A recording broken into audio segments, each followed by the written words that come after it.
Oke, hari ini saya berkongsi tip simpanan emas, yaitu ada beberapa tips untuk menyimpan emas. Jadi kalau kita menyimpan tanpa ada tips ataupun kita tidak matlamat ataupun tips lah. Oke, maksudnya kalau kita tidak tips untuk menyimpan emas, rasanya kita akan begitu saja menyimpan tanpa ada bertambah dan sebagainya. Oke, untuk tips menyimpan emas, pertama kita kena ada matlamat. Matlamat ini maksudnya kita kena ada matlamat. Oke, contoh lah kalau kita simpan 1 gram 1 bulan. Oke, simpan 1 gram 1 bulan maksudnya kita kena konsisten. Itu adalah matlamat kita. Maksudnya matlamat ini kita kena fokus. Oke, seperti mana contoh kalau kita dalam perjalanan, kita bawa kereta tapi dalam perjalanan, maksudnya destinasi kita ada satu tempat, jadi kita akan fokus untuk bawa ke destinasi tersebut. Jadi maksudnya kita kena ada matlamat juga menyimpan emas. Oke, kita kena fokus 1 gram 1 bulan, 1 gram 1 bulan. Oke, itu adalah satu tips. Oke, kedua, kita kena selepas gaji simpan 1 gram ataupun asingkan dulu simpanan. Oke, selepas gaji simpan dulu. Dan yang ketiga, oke, ini saling berkait. Yang kedua, lepas gaji simpan.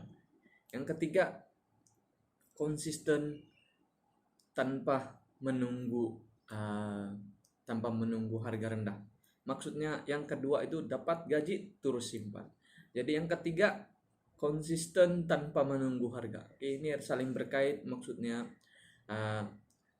dapat gaji terus simpan. Tapi yang nomor 3, dapat gaji jangan tunggu harga dulu, las harga tersebut naik ataupun turun, kita punya budget untuk simpan, sudah kita beli dengan makanan, maksud McD, KFC semuanya. Sebenarnya itu untuk simpanan. Jadi selebihnya kita berbelanja.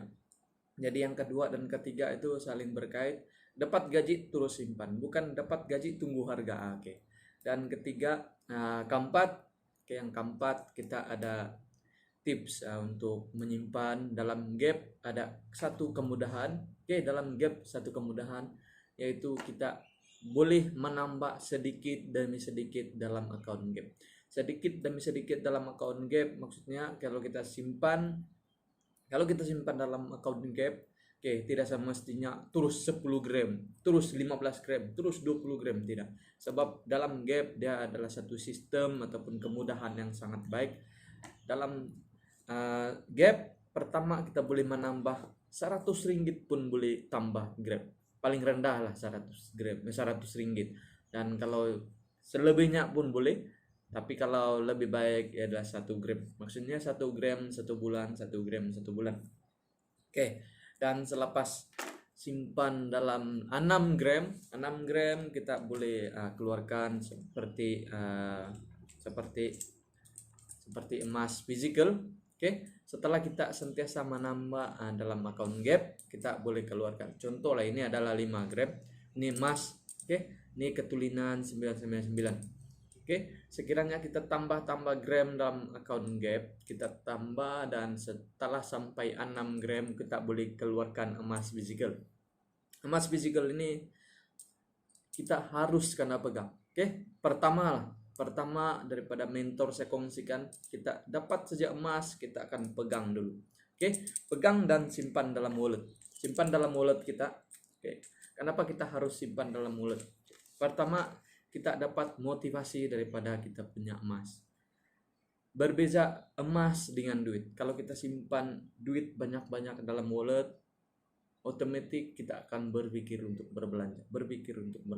Tapi dengan emas kita simpan di wallet, sebelum kita pegang duit tersebut, kita nampak emas, kita akan boleh pertimbangkan apa yang kita harus beli.